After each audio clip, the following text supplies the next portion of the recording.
Welcome everybody. It's great to see such a really good crowd here tonight. My name's Sandra Kentish. I'm chair of the Victorian division of the Academy of Technological Sciences and Engineering. I'd like to start by acknowledging the land on which we meet tonight as the land of the Wurundjeri people, and pay respects to their elders past, present and emerging. But my role today is really only to introduce our chair for this evening, who's Wendy Chapman, and she will take over now and run the rest of the event. So thank you, Wendy.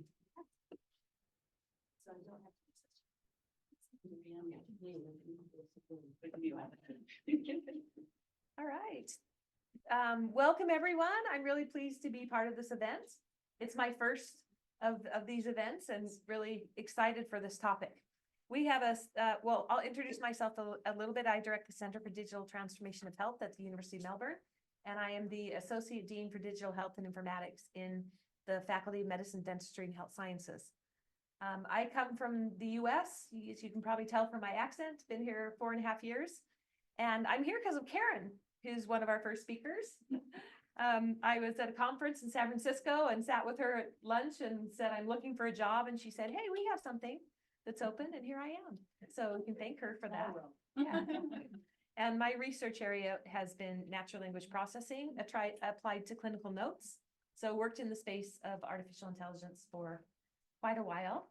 And here at the university, though, much more focused on really helping innovators of all different types, whether it's AI or other types of digital innovations, figure out how to really implement their innovations into healthcare and design them in a way that makes them more likely to be adopted and successful and safe. So this is a topic that I care a lot about, and we have a treat tonight with two great speakers. So our first speaker is Joanna Batstone. Is it Batstone or Batstone? Batstone. Batstone, okay. And she's a director of the Monash Data Futures. She's the inaugural director for that institute. And that is an institute that's responsible for bringing together data science and AI capabilities from across the university. And she's really creating a digital ecosystem that fosters collaborative, interdisciplinary research and promotes lasting industry engagement. Our second speaker is going to be Karin Verspoor. And Karin is the executive dean of the School of Computing Technologies at RMIT. She's a fellow of the Australasian Institute of Digital Health and co-founder of the Victorian Node and lead of the Australian Alliance for Artificial Intelligence in Healthcare. And she does research in natural language processing. So you got two great speakers here who are experts in the field, but also very thoughtful and think about how do you really get the multiple disciplines to come together around this to make sure that what we're doing is for good. So we'll start with Joanna. Thanks very much. Actually, it's lovely to be here. I came to one of these events a month ago, and so it's really great to meet such a new community of the ATSE and friends in these events. So thank you, and thank you, Wendy, for hosting today. So I've been at Monash now for about 3.5 years and joined Monash after a long career in the big tech industry, working for a large technology company, primarily in the United States, but also sometime in Melbourne. I worked for IBM for many years, and one of the things that we focused on at IBM was artificial intelligence, the IBM Watson product set, and one of the areas that we were really focused on at the time was applications of AI for health sciences. And so I had the opportunity to meet people like David Graydon and Karin Verspoor when I had opportunity to spend some time here in Australia before. So fast forward to Monash, and one of the things that I do at Monash is to lead our Data Futures Institute. And so many people get confused and think, well, is it a data institute or is it an artificial intelligence institute? And the answer really is it's both, but we lead with a conversation around AI and data science for social good. And so I wanted to spend some time this evening just to take you through some of the work that we do in the institute and some of our focus areas from a project perspective, and give you a sense of when we talk about for good, some of the ways that we think about putting programs of work together.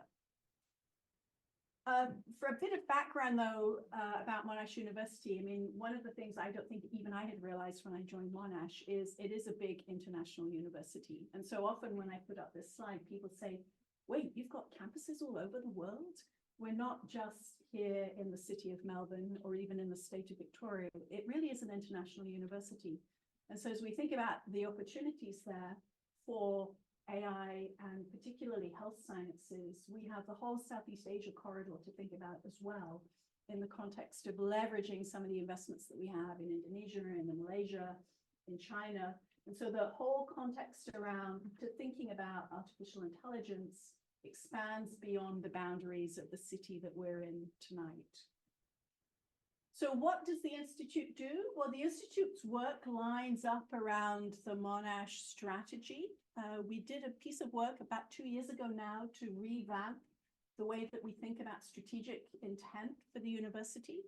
And so the Monash strategic plan, Impact 2030, is really focused around what we call global challenges for the age. And so a lot of the work around AI for health sciences rolls into these dimensions of global challenges. So we had a lot of discussion with our medical faculty when we were putting the strategy together that says, well, where does Monash medicine fit in the context of these three global challenges for the age? And so the reality is it fits everywhere. So thriving communities is all about health and well-being and the impact of living well within a community. But as you'll see from one of the projects I'm going to choose to highlight as an example, the impact of climate has a significant impact on the way that we think about global health. And so these strategic focus areas of investment around these three global priorities overlay the organizational structure of the university and help us to think about impact of the world that we live in. So impact of a world of global insecurity on global supply chains and what that might mean in the context of health sciences and delivery of healthcare. So the Institute sits within this broader context of a big international university. It sits within the context of these three big global challenges for the age. And one of the things that we try to do within the Institute is to bring communities together across Monash to tackle projects that align within some of these big, meaty, hairy problems in the context of these global challenges. And so that's just a bit of perspective and positioning of who we are and what we do. Now, the realities of what we do is we have to put programs of work together within the Institute. And so we've looked at this in the context of big thematic areas of investment. From a mission perspective, we're really trying to pull together the entire university, which of course is a bit challenging. But it's really a focus on, it's not just about the technology. When we're thinking about applications of AI for health, it's actually not even about just the technology and just the medical profession. You actually need to start thinking about societal impact, regulatory frameworks, AI ethics. And that starts then to touch many aspects and facets of the university.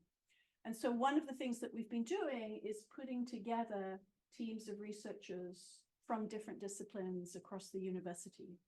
And one of the ways that we can do this is through some investments that we've had as part of the startup investment for the Institute, is to put together a new PhD program that's very interdisciplinary. So each PhD student has to have multiple supervisors from multiple faculties across the university.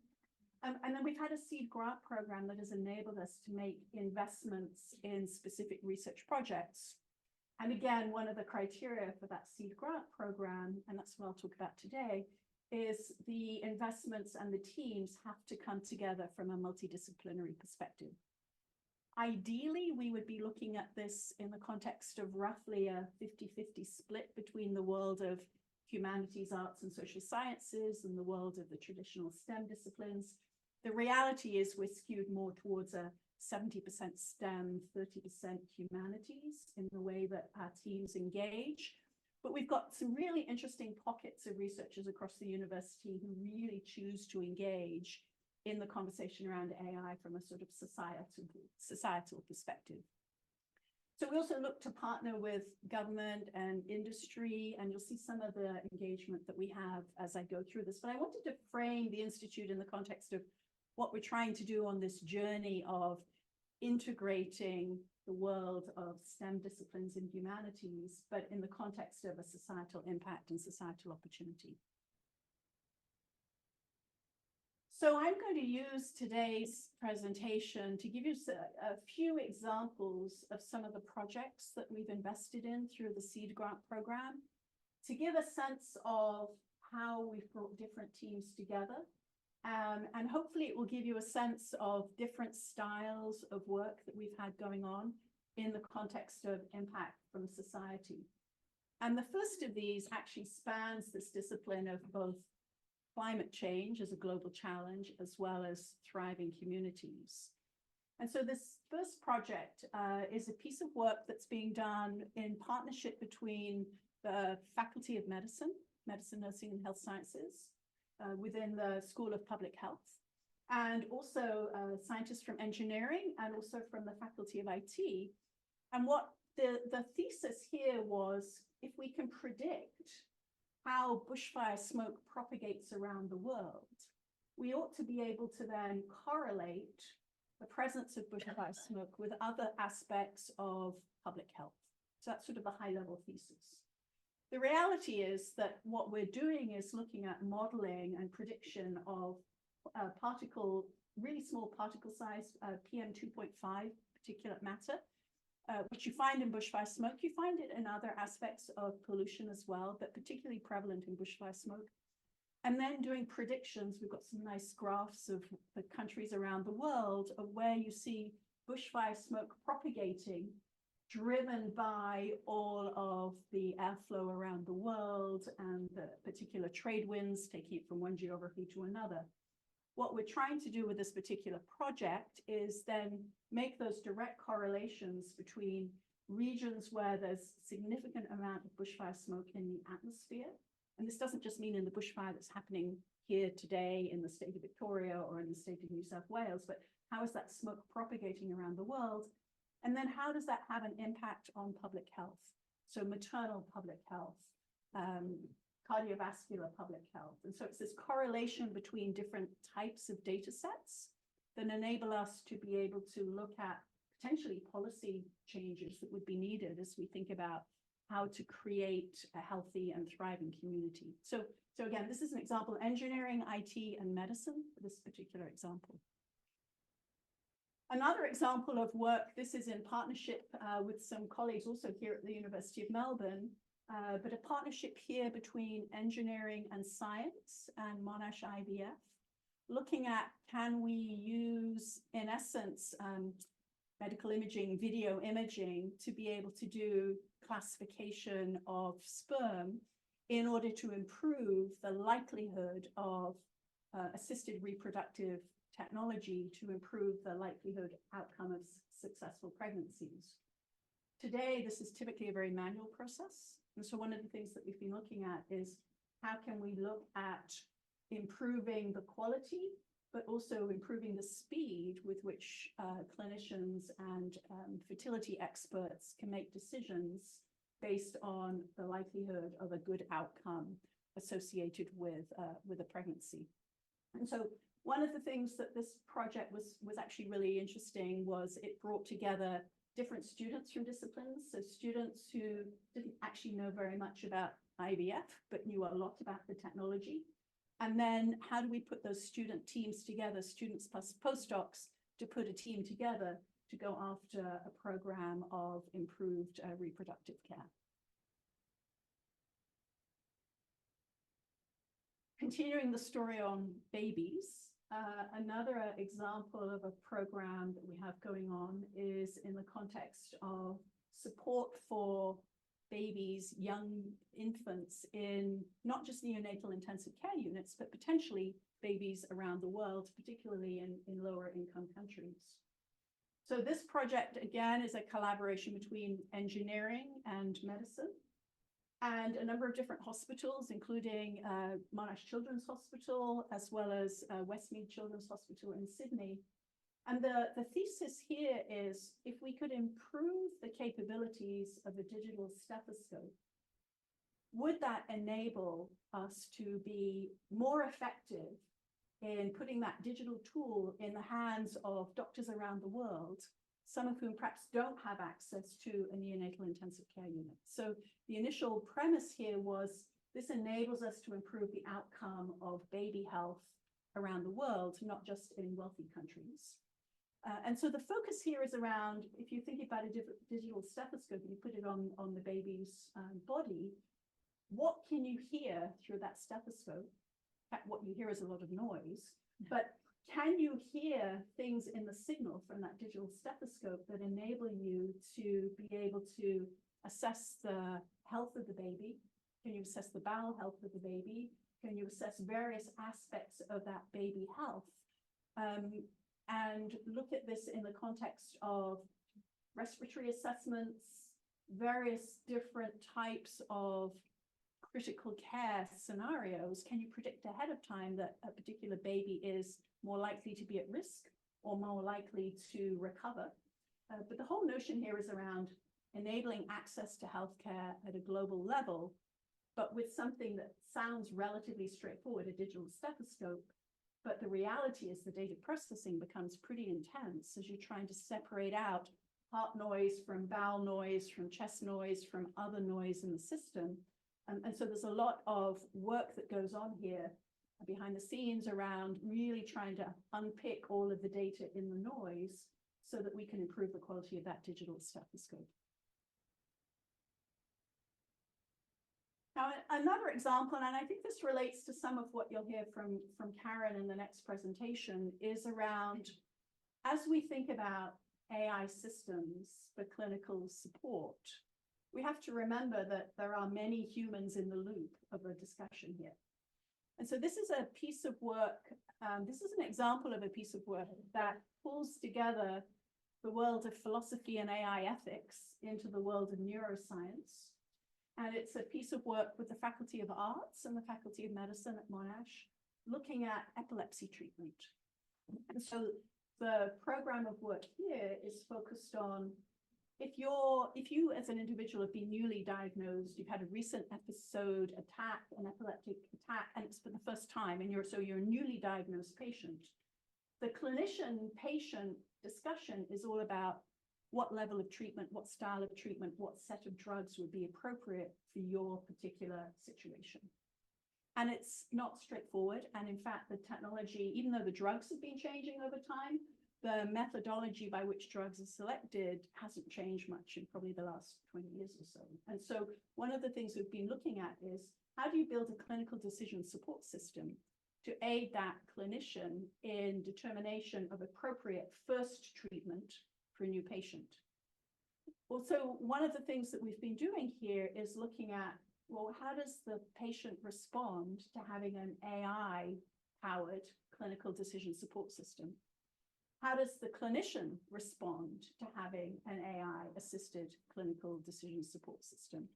And how do we put that together in practice in a clinic and understand how this would work in the context of changing the practice of clinical treatment? And so one of the things that we've done here is put together a qualitative study, which means when the patient first comes into the doctor's office, it's not just a discussion around, here's the treatment I recommend, but it's actually a conversation around the opportunities that the AI system is suggesting. Is this the best course of treatment? How does the patient react to the fact that their doctor is making recommendations or suggestions based on an AI-driven clinical decision support system? But also, how does the doctor trust the decisions and recommendations that are coming out of that AI system? So at first glance, this feels like I'm building a clinical decision support tool.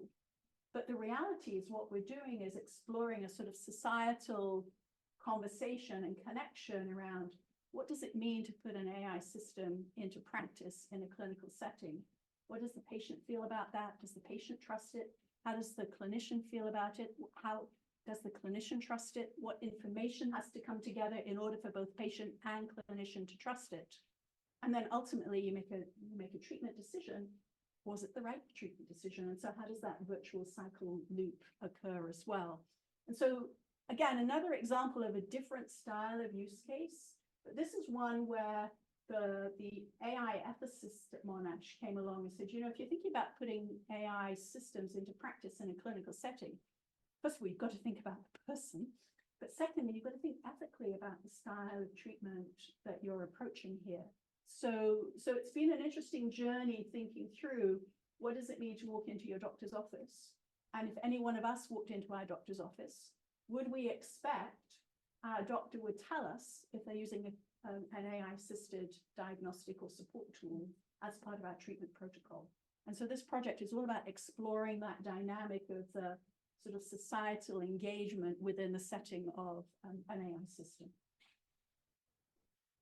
Just got one more example, which at first glance you might look at and think this is not an AI healthcare example. This is a robot that looks like perhaps a robot vacuum cleaner.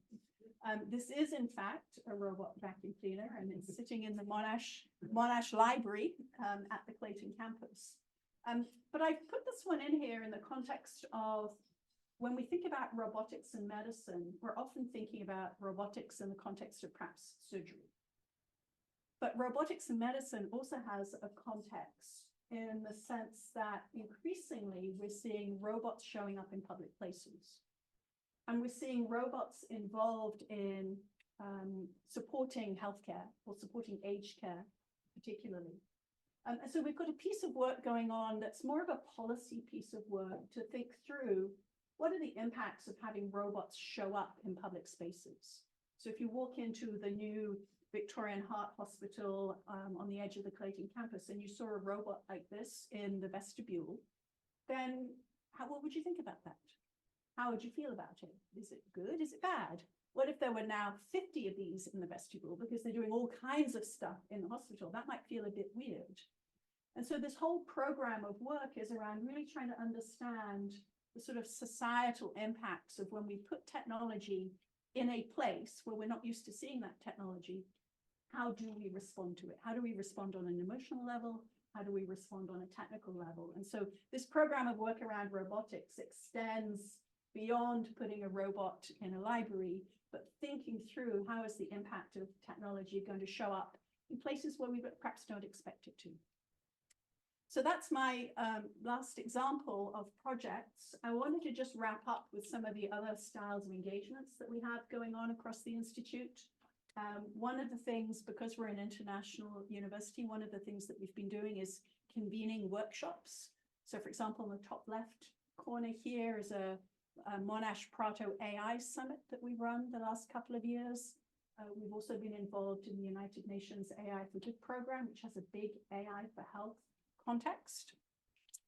And then just finally, more locally here in Australia, one of the things that we've been quite involved in, and I'm sure many of you in the room have been involved in, is the new National AI Centre, hosted out at CSIRO, really trying to think through, again, from a policy and regulatory perspective, what does Australia need to do? How do we need to invest? How do we need to support industry through the different programs? We've been involved in a number of different programs with Science and Technology Australia. I think I've seen some of you at some of those events.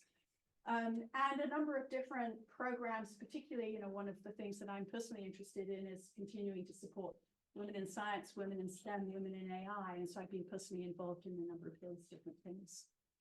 So thanks very much. I'll wrap up here and hand over to Karin. Thank you.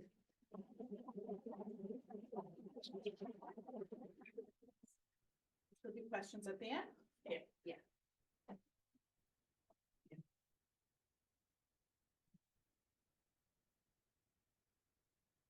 Okay, thank you. That was great. So am I supposed to use the mic? No, we decided no mic. All right. So Joanna gave you a really nice selection of examples of where we're actively using AI to help us address social good problems, which is fantastic. My talk is a little bit different in that I'm basically trying to just do some scene setting around the use of AI in health and look at some opportunities and raise some of the questions that Joanna already alluded to, just to kind of, for those of you who maybe haven't delved into building AI models, to help think about some of the ways that we can use and are using AI in healthcare settings. And I always like to start with asking, with defining things. My background, as Wendy said, is in natural language processing. I've done a lot of work on language. Language is a huge part of how we communicate science. And so if we're going to talk about AI, we need to define it, I think.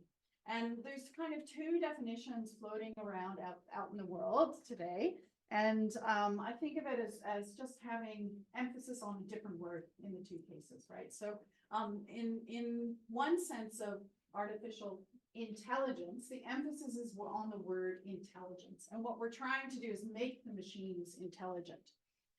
In the other interpretation, we have artificial intelligence, and the emphasis there is on the machines in some sense, and using those machines to simulate intelligence. And so really the emphasis is we're trying to do intelligent things, but via artificial means. So in one case, we're imbuing intelligence into the machines themselves.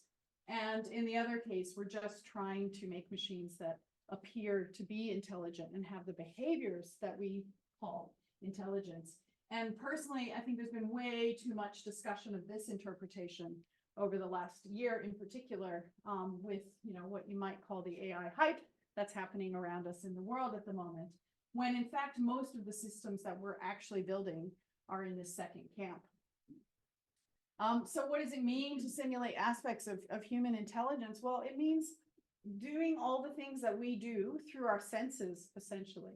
So we can think about image processing and video processing, computer vision applications, like what we heard about with the sperm analysis, speech recognition, audio processing, natural language processing, dealing with text, dealing with words, trying to extract meaning from text, artificial tactile sensing. So we have sensors that measure things, and you know, you can even have little robot hands that touch things, right?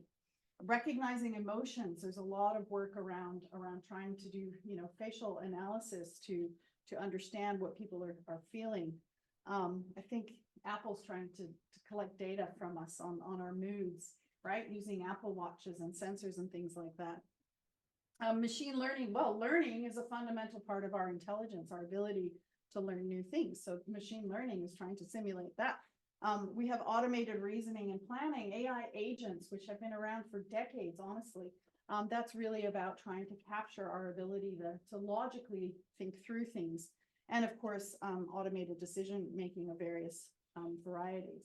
Okay, so how can we use the technology that's trying to simulate all of these different things in healthcare settings? Well, there's a huge range of things. And I'm certainly not going to be able to tell you about all of them today, but I'm going to give you sort of a sense of some of the things that we might be able to do. And here's a little map that I borrowed from someone else's publication, but it gives us a sense of the sorts of parts of the healthcare system and process where we might be able to integrate some sort of intelligent tool. So of course we can leverage tools to do personalized risk assessment. I think we heard about that in one of the examples with the epilepsy. Patient communication, actually trying to support how we communicate information to patients. Clinical decision support, selecting treatments. We did hear about that too.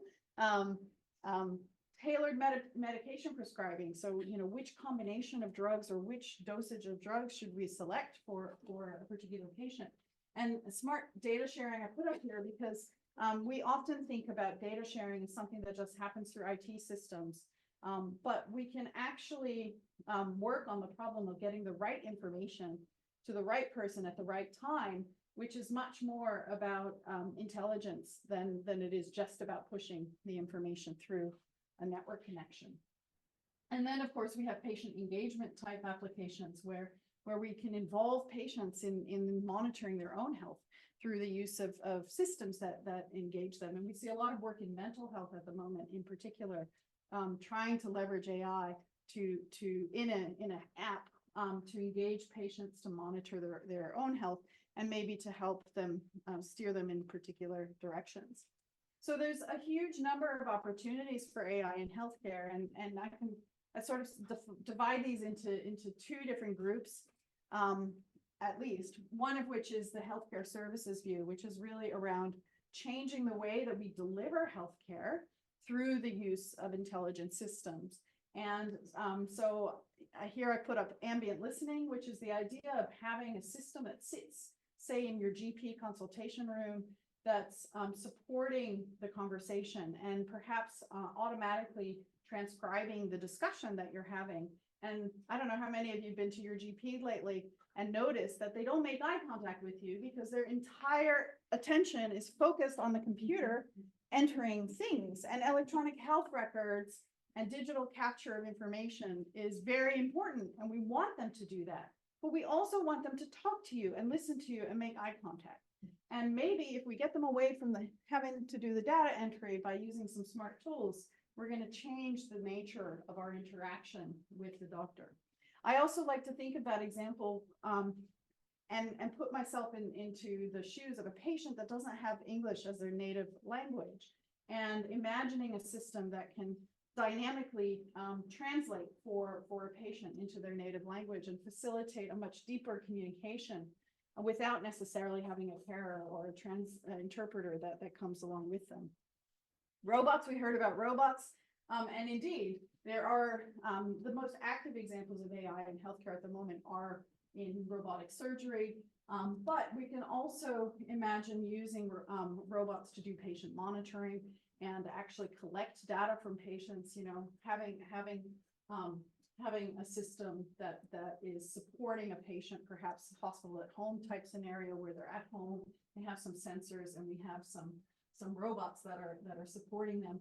And social robots. So Joanna nicely put up the example of, you know, robots in public spaces, but there's research also looking at the use of robots in aged care facilities, for example, or with the elderly who are socially isolated, to give them a window to the rest of the world and to keep them engaged, because we all know that, you know, one of the hardest things for people who are socially isolated is lack of communication, and you know, having a robot that's talking to them and I mean, I don't know, I have a robot vacuum cleaner at home.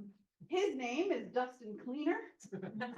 I talk to him all the time. Dustin, why are you bumping that? You know, let me get this out of the way for you, Dustin. I mean, we all do it, right? And while that's anthropomorphizing a device, it actually is meaningful, and we have research to show us that it's meaningful to use these robots for these sorts of purposes. We can also imagine using AI to help do automation of some of the more, I don't know, mundane or operational tasks, which are critical in our healthcare systems. Inventory management, scheduling, also services demand. So one of my PhD students worked on a project where we try to predict essentially the complexity of care that would be needed to support a group of patients in an ICU.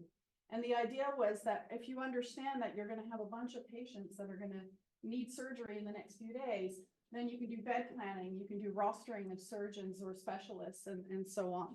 And we did that all just using the notes. So looking at the sort of descriptors of what was going on with these patients on the ground. We can also look at it from the perspective of a data scientist. Like what are the cool data problems that we can look at? We have computer vision applications, which are arguably the most effective decision support tools that we have at the moment using AI in the clinical setting. And we can use AI to help us do evidence generation. So as scientists, we want to know, you know, what are the outcomes that real patients see in the real world.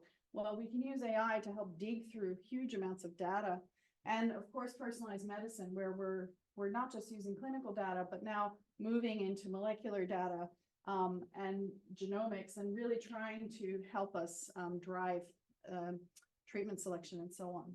And then we have the research scientist view, which is around using AI to support things like clinical trials, picking the right patients, really trying to predict the outcomes and make sure that the populations that we select for a clinical trial are the right populations.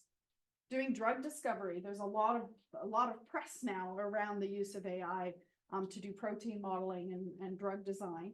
And there's a number of different ways that we can use this. And I've done a fair bit of work around evidence review and actually essentially machine reading scientific papers to synthesize and extract core knowledge from the literature, which can then drive new hypothesis generation.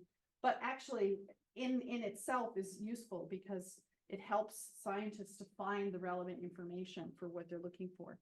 And in the clinical context, we always want to use the best evidence and the best insight we have from the literature to guide our care.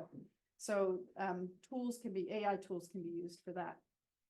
Okay, so really some of the most successful applications that are actually being used right now, as I said, are in robotics and image processing. But we are seeing increasing use in healthcare administration and remote patient care and monitoring. Just to put a few examples of things that are actually being used, and to be honest, there's not too much AI that's actively been translated into real world clinical applications, but there are a few, and thankfully they have science underneath them, so we have evidence that they're effective. And so here's an example of using a mobile phone to help diagnose skin cancer, and here's another example of doing image processing to identify the suspicious pigmentation on the skin. I wanted to highlight, there's a company here in Australia which is homegrown but now global, called Analyze AI, which has developed a system for annotating images, and their entire approach has been co-designed with clinicians, specifically radiologists, to help them write reports. So they're not taking over the job of the radiologist, but they're really supporting the radiologists in being more efficient and more effective. And again, they've done a number of clinical trials which demonstrate that the use of this tool really does accelerate and support the radiologists. And they're one of our, I think, key health AI startups homegrown here. We can also try to think about how we can leverage AI to help us understand our patient populations better. And if we think about the traditional model that we have in medical research, it boils down to randomized clinical trials. So, our sort of key standard of evidence in medicine is randomized controlled trials. But the randomized controlled trials, by definition, are limited. They define particular populations that we are going to study. And they're also limited by resources, because obviously we can't study huge numbers of patients. And so we have to define very specific criteria and limited numbers. And so that means that on the whole, we are doing our science and making all of our medical decision-making on the basis of relatively healthy patients. So these are people that have exactly one thing wrong with them. It's the one thing that we want to study. And that means if they have, comorbidities, other things wrong with them, or maybe they're old or what have you, they're going to be excluded from the study. And so my question has always been, what about everybody else? And here's just one example of this sort of the impact of this. We have a study that looked at these particular antipsychotics, and the inclusion criteria included males and weight range within 20% of the ideal weight. And so I'm faced here with Mrs. slightly larger than 20% of ideal weight. And I'm a doctor. What do I do? Does this study apply to my patient? I don't know. I'm actually just guessing, right? Because the evidence base doesn't tell me. And so in general, our clinical trials data, remember the gold standard of medical decision-making, are extremely limited. And there's more ways in which they're limited. So 86% of clinical trial participants are white. Most of them are men.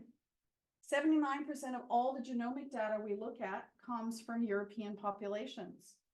79%, that's certainly not representative of the world population. So, there's a huge limitation to our existing approach to doing medicine. Maybe we can use AI. And what do we have? We have huge amounts of clinical data where we can start to dig for evidence. And the idea behind this is that if we can map all of our clinical data about real patients in the real world into a sort of timeline with a structured set of events, conditions, drugs, measurements, and procedures, and we can map this out, And we can say, okay, there was a treatment here and we diagnosed a disease here, and then look into the follow-up time, what were the outcomes from this? Then we can start to use the tools of data science and AI to help gain insight into what happens with real populations. We can count things, we can model things, do some statistics, and we can do prediction at the individual level. And so that really corresponds to the types of questions we could ask of our data. You know, which treatment did patients choose after a particular diagnosis? That's counting things, right? Which patients chose which treatment, so we can characterize patients on the basis of their combinations of conditions, drugs, measurements, and procedures. You know, how many patients experienced a particular outcome after a treatment? Does the treatment cause an outcome? Well, that's a kind of statistical modeling question. Does one treatment cause one outcome more than the alternative? Again, we can look in the data and just answer these questions by counting and modeling. At the more sort of deep AI level, what is the probability that this patient with its particular profile will develop a disease? What's the probability that this patient will experience a particular outcome? And so by leveraging the power of modeling and AI, we can really start to ask questions that have real world applicability and real world interpretation. And the way I like to think about it is that every decision we make is effectively a prediction, because if we want to answer a question like, what test should I order next for my patient, we should make a prediction about which tests are going to be most effective for that patient. And if we look retrospectively at all the patients we have information about, then we can support making that decision. Decisions involve predictions. When you're driving down the freeway, which exit do I choose, right? Which path do I use to get home? It's all about what's happening on this choice or this choice. And so that's really the kind of paradigm that we're talking about here. Using the AI to learn from the data, build a model, and then we can ask questions of that model for a particular individual. Okay, so this is all great, but there are, of course, some risks that we need to be thinking about along the way. And one of the key points that I think we need to reinforce in today's day and age, when everybody seems to just be wanting to do everything with AI, is that we need to understand that it's not quite medical grade just yet. And that's why, because there's a lot of bias in the data that we have, the databases that we have access to are often quite limited. Getting access to data in the first place in the clinical setting is quite problematic, but we also don't have full representation. So, we're going to have a better luck accessing data from Parkville Precinct, because we now have Epic installed, than we do from, say, the Northern Territory, where the systematization and digitization of the data is far less complete. And then we have questions around the use of these models in populations where they haven't been tested. And so the reason why we haven't seen so many applications of this kind of predictive modeling type used in clinical settings is partly because of access limitations. We can only train and test these models in the context of very, very narrow settings. So we might have data only from one hospital. And then you take it to a different hospital. Well, what happens? The documentation practices are different. The kinds of tests that are typically run are different. The training that the workforce has had is different. And so we just don't know. And the reason why the image processing applications work effectively is because it's much more consistent. They're coming off of machines. There's only, I don't know, a handful of manufacturers globally that build particular kinds of machines. And what we get out of it is nice and neat data. I always say that images are like beautiful matrices, right? We have an N by N matrix of pixels, and each of them has a particular value, and it's usually a dense matrix. This is the perfect setup for AI, okay? Everything else, natural language processing, the kind of time series event-driven model that I put on the screen earlier, is messy. Much messier. It's sparse. There's missing data. It's just like next order level messy. So that's why the models don't work, right? Because there's too much variability in the data. And so we actually have a lot of work to do as an AI community to try to build models that are robust to the kinds of variations and changes that happen when we want to use these systems in the real world. And one thing that I keep drumming home about is how we do our evaluation. So we tend to produce one number. This is the accuracy of the system. And when we're thinking about the variation in our populations, this is a really bad way of measuring performance. And I can give you some examples in a minute about the problems that can concern. So we have problems. Clinical data is highly sensitive. There's a reason why it's hard to access data. And it's right. It shouldn't be easy to access data. So we need to think about who's going to have access to the data. As I said, the data is highly variable. And we have the trust issue, which Joanna already talked about, so I can just whiz through that one. Transportability, this issue of the algorithm may work well in one context, and as soon as we move it, what happens? Okay, so why? What happens? My business about not looking at aggregated performance alone. So we know, and this is a facial recognition algorithm. We know that, for instance, the AI systems that do facial recognition do really well for white men. They do less well for white women.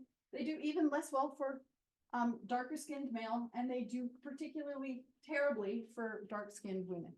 And that's because our data is biased, and things get worse over time. So if we look at police surveillance, if you start looking for a problem where there's problem, you start paying more attention to the problem, and guess what? You find more problems. Yeah, no wonder. This is one of my favorite examples. The personality machine, which by taking a picture of your face and doing some nice analysis of the image, will tell you whether you are extroverted or agreeable. Okay. Now, that's all well and good, but it turned out that these people did a study where they found that if you just change the contrast or the brightness in the image, all of a sudden you became more extroverted or more neurotic. So like why? It's because there's some things, so these features are somehow correlated with an outcome, and it's not about the face at all or the expression, right? It's picking up on the wrong features. And we see similar things with our medical data sets. And so there was a study that showed that like just having portable written on an image impacted the prediction that was made. Things that this sort of artifacts from the particular machines or the way that the images were captured also impact. And then things like pacemakers and so on appearing in some patients who obviously have comorbidity, which may be independent from the actual thing that's being examined, causing outputs. I also just wanted to mention ChatGPT. So I always give this example to clinical audiences. The doctors always laugh. Because we have here, this was me a year ago. It's probably better now, to be fair, but the example serves to make a point, so I continue to use it. Create a treatment plan for a patient in acute pulmonary edema. Okay, acute pulmonary edema is a serious condition that requires prompt medical attention. Yes, thank you. I'm a doctor. I knew that. So here's what we're going to do. Send the patient to the emergency department. That's step one. Run some tests and prescribe some medications. Thank you, ChatGPT. The patient's already here, so I don't need to send them anywhere. And I've already run some tests. That's how I know they're in acute pulmonary edema, right? I already figured it out. Thank you. And here you're telling me medications may be prescribed. Thanks. Okay, so no, just no. Okay, so this all brings me to the point to say, we really need to be thinking about the utility of AI. Okay? Yep. So, we have to come up with scenarios where we have humans in the loop, because we need to adapt these systems to the context and the specific environments where they're going to be useful. And anyway, we shouldn't trust them completely.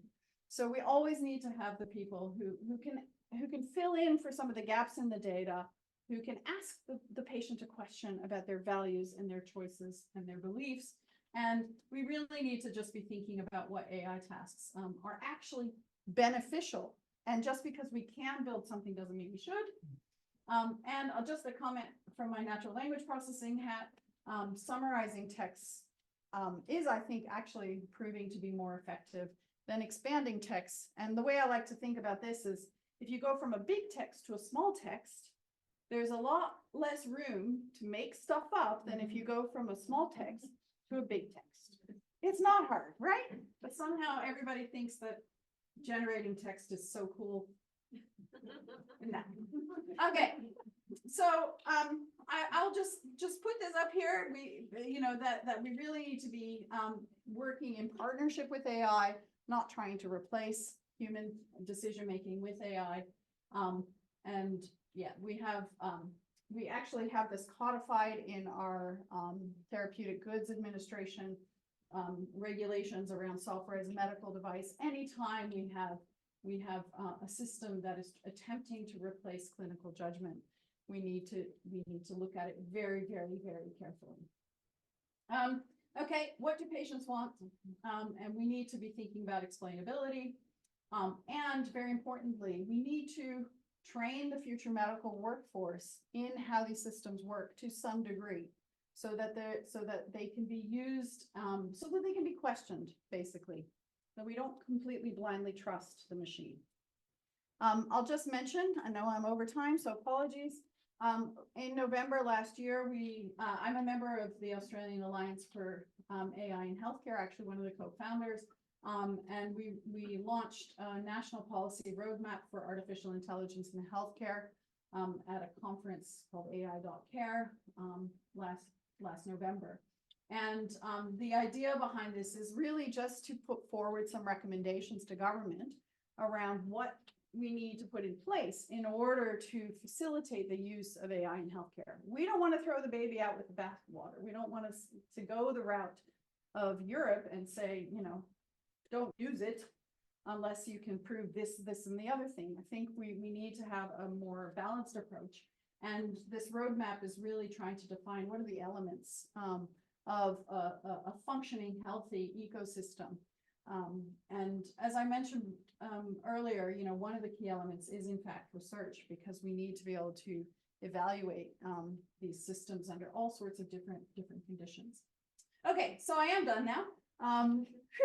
AI can improve clinical interactions, enhance clinical care. It can support learning from real-world data to enable medical evidence generation, and it can support clinical decision-making. But we need actually more evidence about the clinical value of many of these tools. Don't just build them because we can, and the robustness and applicability of the tools, training and governance to ensure safety and efficacy. Thank you.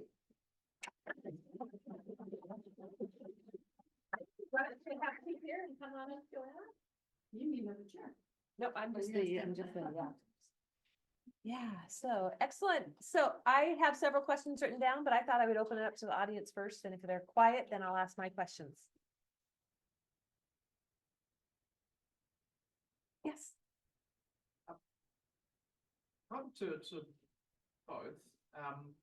My concern with AI, not just in health, but globally, is that the driving force over the last few years has moved from university research to commercial institutions who are far less bound by ethical practices and are quite happy to break things to find new things to do.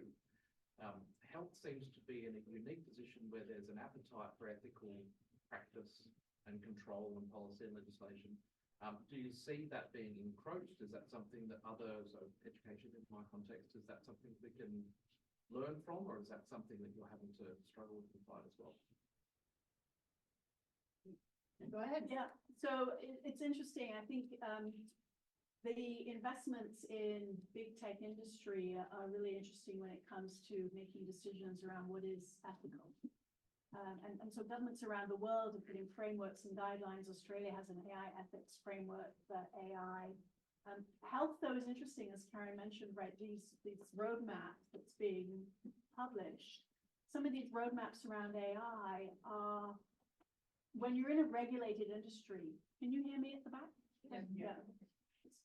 When you're in a regulated industry, the regulations often tend to slow down the adoption of new technologies. And so as you look at healthcare as a regulated industry, where you have to go through TGA approval or you have to get approval through the FDA, that set of regulations is actually causing, I would say, a slower advance of the adoption of AI compared to other industries.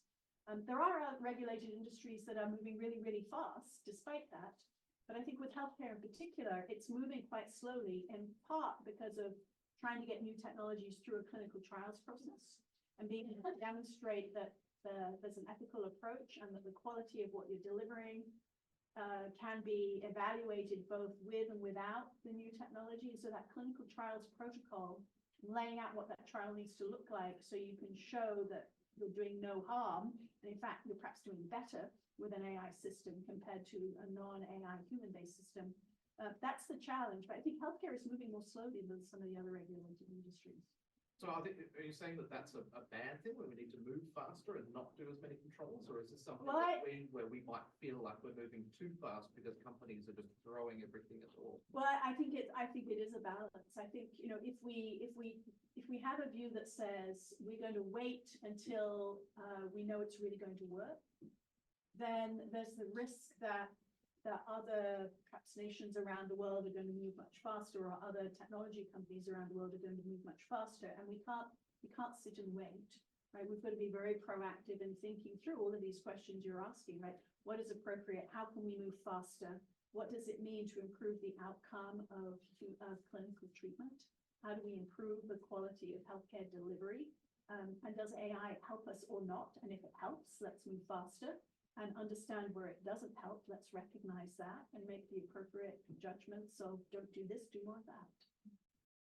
So I was on a panel this afternoon, actually, at the Digital Health Festival, which is happening down at the Melbourne Convention Center, in case anybody wants to pop along tomorrow, but which is a gathering of you know, the whole digital health industry, basically. And we were talking about the roadmap in detail. And one way I like to frame this is actually to use the example of drugs. So you can go down the route of clamping things down and saying, you know, we've run some trials.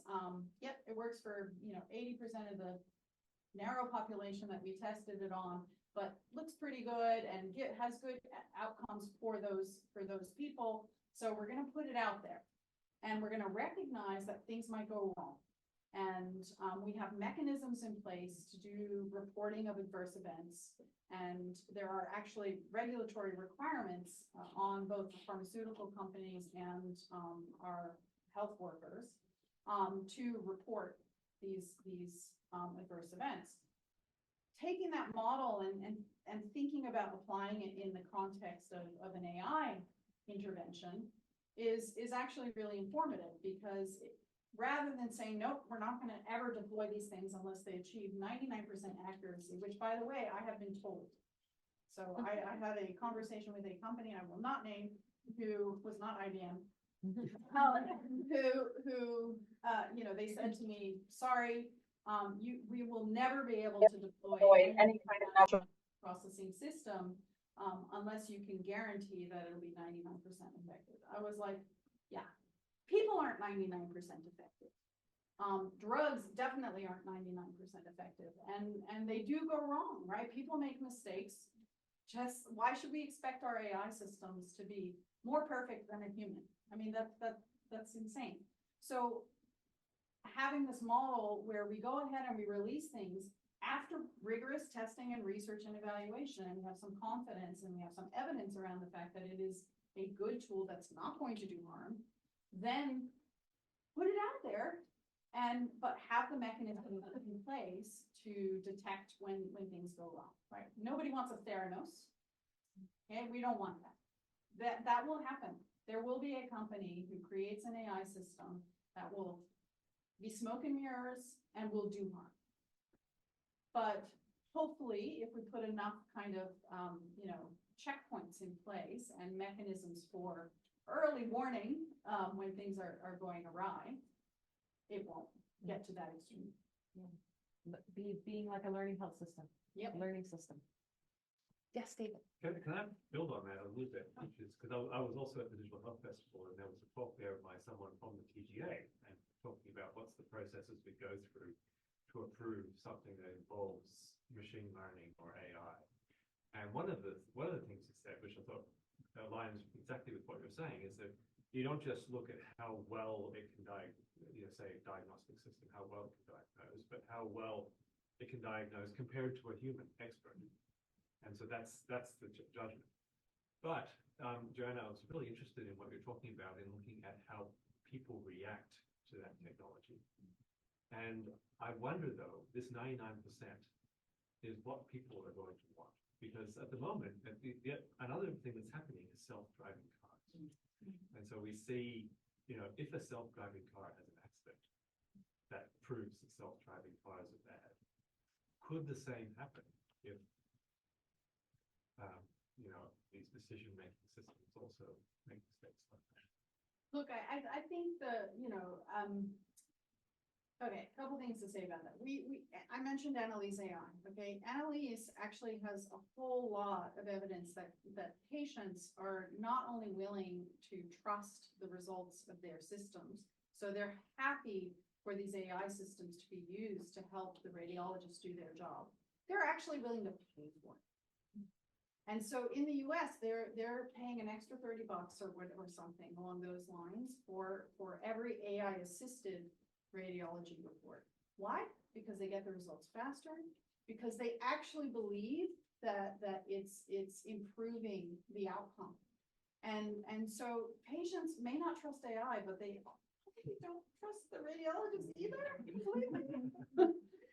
So, look, another example that I'll give is people, parents of children with rare diseases. They're the first people to sign over their data, right? Because they want answers.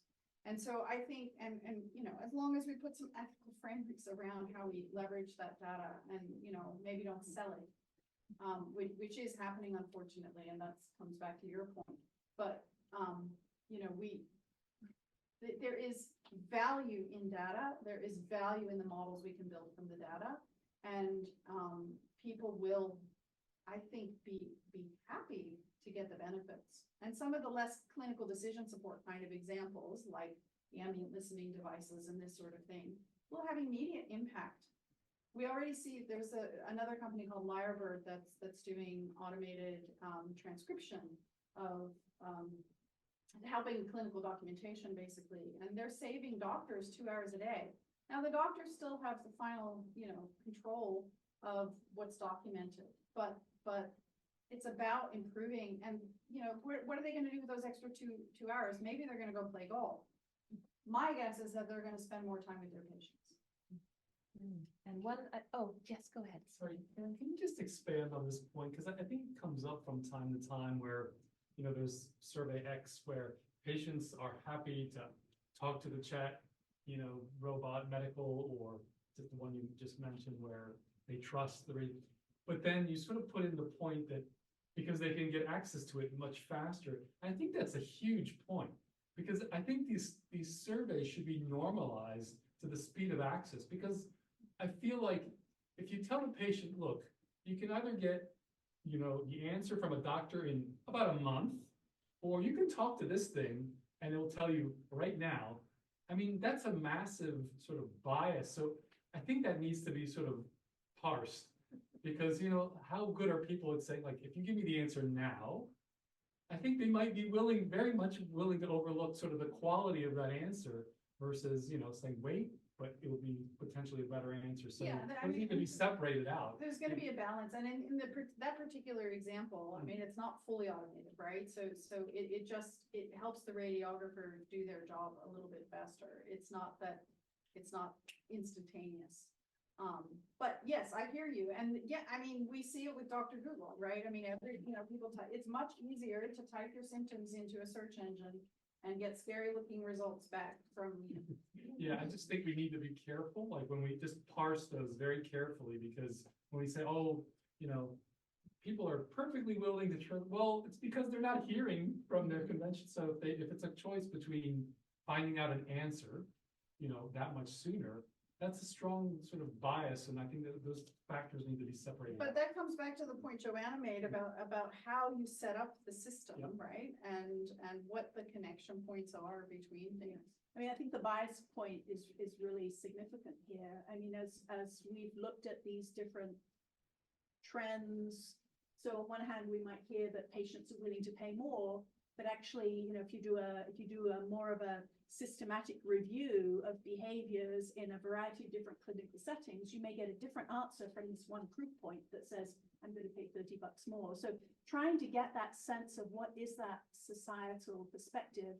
Is it different here in Australia from Northern Europe? Is it different in Australia from the United States? And so if you're a device manufacturer trying to build these new systems, trying to sell into the global market, then really understanding that dynamic of what do patients want? What are patients willing to trust? What are patients willing to pay for?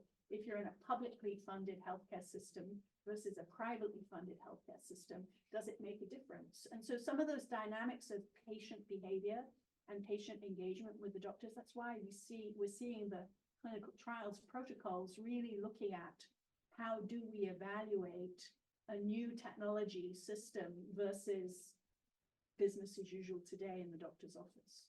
And to put a plug in for Wendy, I mean, that's what you're trying to do in the Validitron, yeah? Yeah, I think that we need to really think about how we evaluate these things.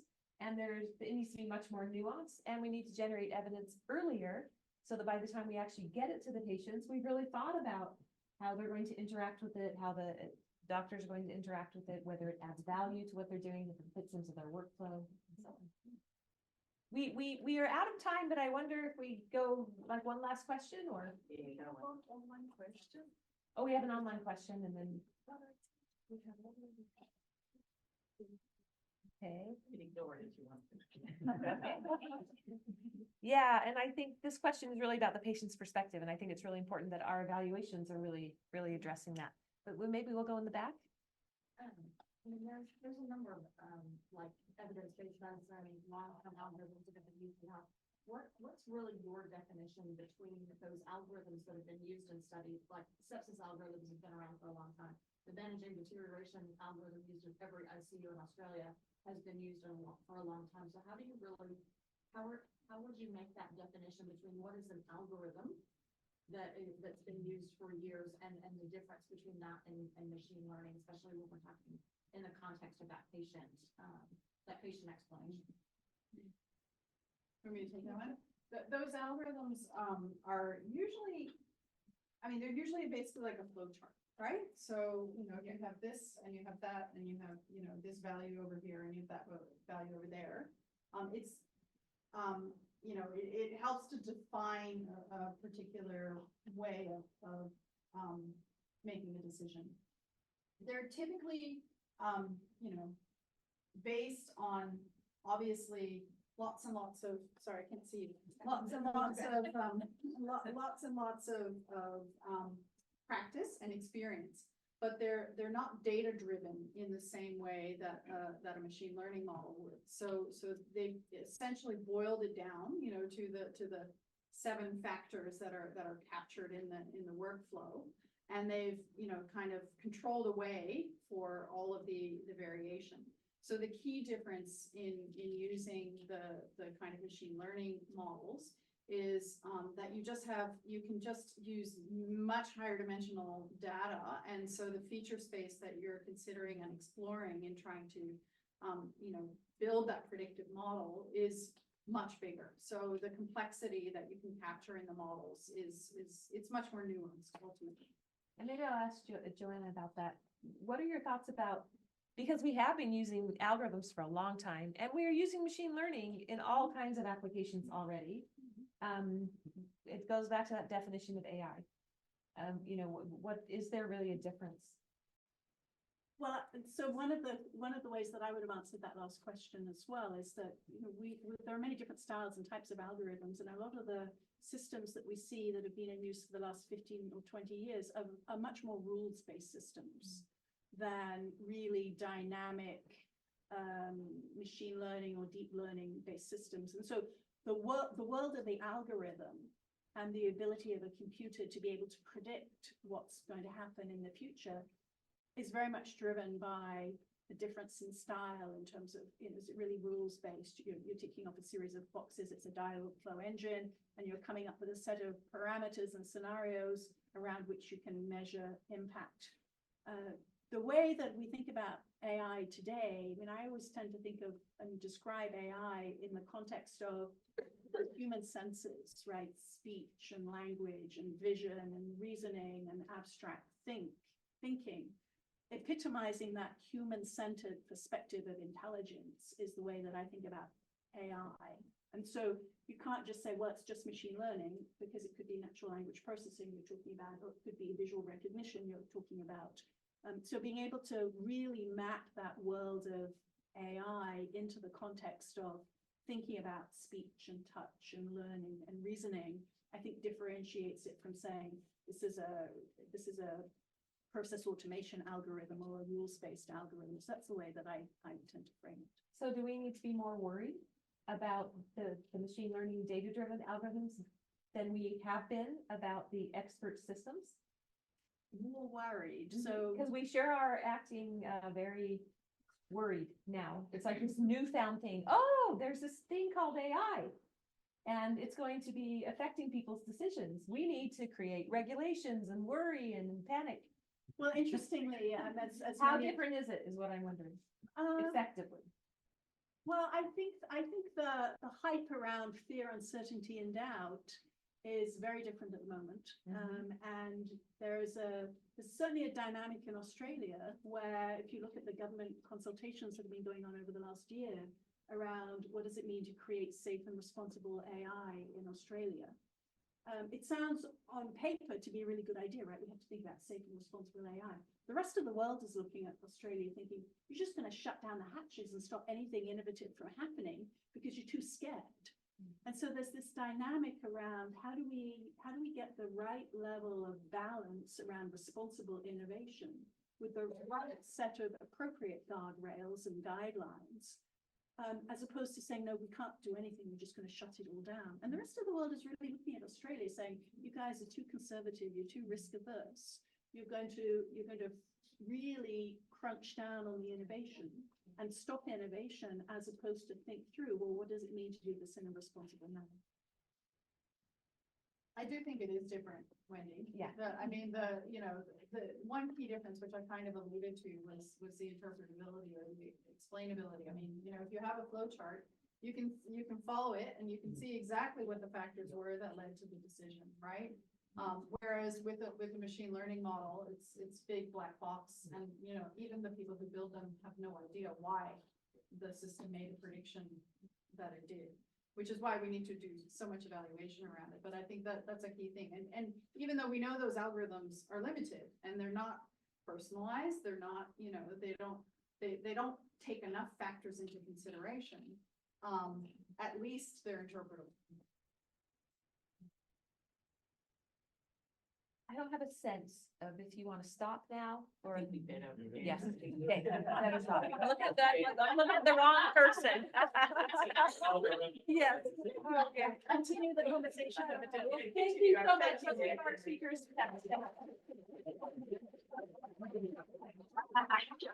And I just also want to thank Wendy for what was a very challenging session, I think, to try and manage. So, I really appreciate the time and the effort for chairing the session. And we will continue it over.